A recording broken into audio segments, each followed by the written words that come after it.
मुराद अली शाह कुछ देर में वजीर आला सिंध के ओहदे का हल्फ उठाएंगे। हल्फ बर्दारी की तकरीब गवर्नर हाउस में होगी। कामरान टिसूरी 9 मुंतखब वजीर आला से हल्फ लेंगे। तकरीब में चेयरमैन पीपल्स पार्टी बिलावल भुट्टो, साबिक निगरान वजीर आला मकबूल बाकर समेत दीगर अहम शख्सियात शिरकत करेंगे।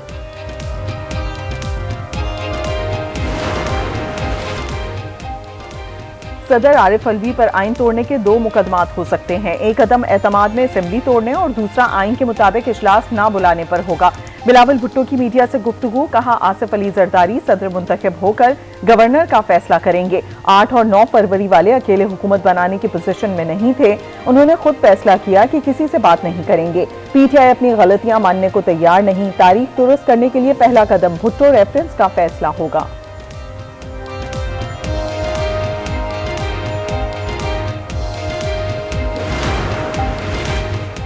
नून लीगी रहनुमा इसहाक डार का कहना है कि सदर ने एतराज लगाकर असम्बली वापस कर दी। सदर एक बार फिर आइन शिकनी चाहते हैं। 21 रोज में असम्बली इजलास के लिए आइन बड़ा वाज़ेह है। जब नोटिफिकेशन ही नहीं हुआ तो हाउस के नामुकम्मल होने का क्या जवाज है। निगरान हुकूमत ने सदर को उनके एतराजात पर जवाब भिजवा दिया।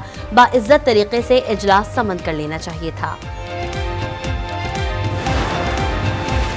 आइंदा दिनों में बताऊंगा, सिस्टम में रहने वाले भी रोएंगे। इनसे मुल्क नहीं चलेगा, निजाम गिर जाएगा। नई आने वाली हुकूमत पर मौलाना फजल रहमान की तनकीद, कहा अगर पीटीआई जीती तो उनको हुकूमत दी जाए। हमें सिस्टम से बाहर नहीं किया गया, हमने खुद बाहर रहने का फैसला किया। हमारे रवैयों में किसी के खिलाफ तासुब नहीं।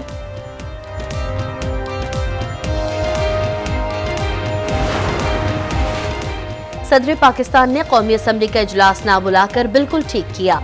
पार्टी जीती हुई है मगर फिर भी हमें मखसूस नशस्तें नहीं दी जा रही। बानी पीटीआई की अडियाला जेल में मीडिया से गुफ्तगू, कहा इलेक्शन कमीशन से कोई उम्मीद नहीं। चीफ इलेक्शन कमिश्नर ने हमें लेवल प्लेइंग फील्ड नहीं दी। इलेक्शन कमीशन इंतखाबात के बाद भी धांधली में मसरूफ है। इलेक्शन में पीटीआई को खत्म करने की कोशिश की गई। अवामी मैंडेट से बड़ी कोई चोरी नहीं हो सकती। सियासी इस्तेहकाम के बगैर माशी इस्तेहकाम नहीं आ सकता।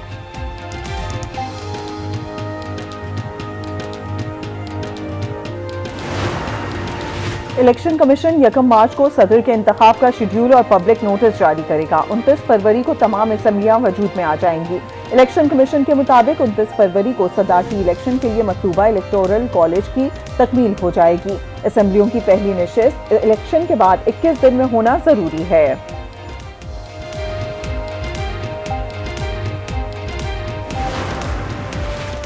£190 मिलियन रेफरेंस में बानी पीटीआई और बुशरा बीबी पर फर्द जुर्म आयद। दोनों का सेहत जुर्म से इनकार। आइंदा समात पर इस्तगासा के 5 गवाहान तलब। एहतसाब अदालत के जज नासिर जावेद राना ने अडियाला जेल में समात की। बानी पीटीआई की डेंटिस्ट और जनरल फिजिशियन से चेकअप की दरख्वास्तें मंजूर। केस की समात 6 मार्च तक मुलतवी।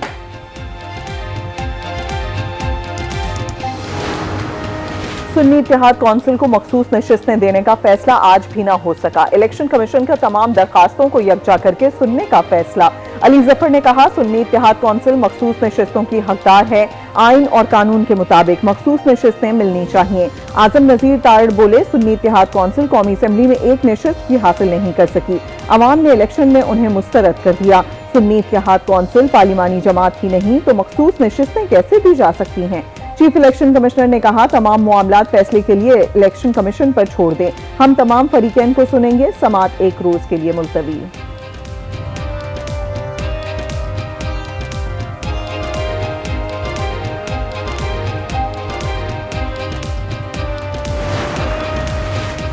पीटीआई का इलेक्शन में मुबैना धांधली के खिलाफ हफ्ते को पुरअमन एहतजाज का ऐलान। तर्जुमान बैरिस्टर उमर नियाजी कहते हैं हमारी जीती हुई नशिस्तें भी छीनी जा रही हैं। एहतजाज में बताया जाएगा कैसे फॉर्म 45 से फॉर्म 47 तक का सफर तय हुआ। एहतजाज में पीटीआई के साथ दूसरी जमातें भी शामिल होंगी।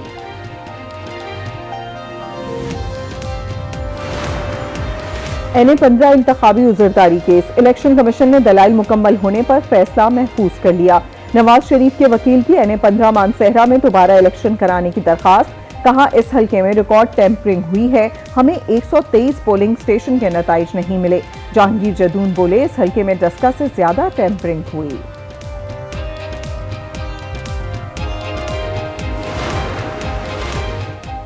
जुल्फिकार अली भुट्टो की फांसी के खिलाफ रेफरेंस की समाअत चीफ जस्टिस ने रिमार्क्स में कहा, मैं तो हैरान हूँ, इस केस में तो कत्ल की बुनियादी साजिश की गई।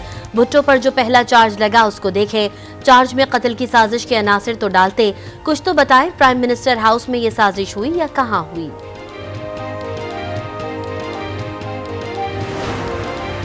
बानी पीटीआई ने स्पीकर कौमी असेंबली के लिए आमिर डोगर और डिप्टी स्पीकर के लिए जुनैद खान को नामजद कर दिया। उमर अयूब कहते हैं, तहरीक इंसाफ की 180 सीटों पर कट मारा गया। लोधरा में हमारी सीट पर दोबारा गिनती करवाकर शबखून मारा गया।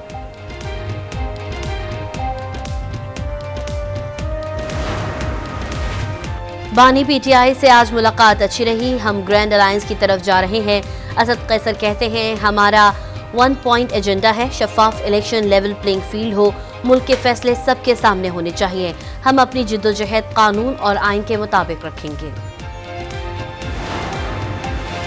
मरियम नवाज का सूबे भर में गलियों की मुरम्मत के प्रोजेक्ट का ऐलान। जिला शेखुपुरा और ननकाना के अरकान असेंबली की मुलाकात।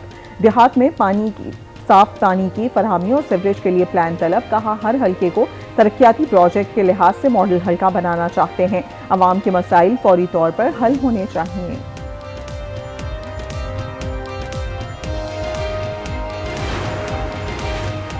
सोलह रुकनी पंजाब काबीना को हतमी शक्ल दे दी गई, जल्द नोटिफिकेशन होने का इम्कान। काबीना में 14 नून लीग, 1 IPP, 1 काफ लीग से वजीर बनाने का फैसला।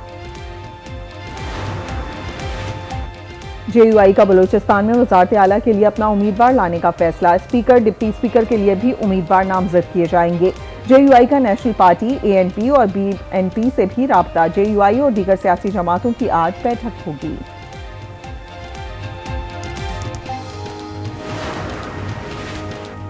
पेशावर हाई कोर्ट ने अली अमीन गंडापुर की जमानत 19 मार्च तक मंजूर कर ली। किसी मुकदमे में अली अमीन गंडापुर को गिरफ्तार ना किया जाए। अदालत का हुक्म, मुख्तलिफ इदारों से मुकदमात की तफसील तलब कर ली। IMF से नया कर्ज पैकेज लेने की तैयारी। पाकिस्तान ने IMF की 26 में से 25 शराइत पर अमल दरामद कर लिया।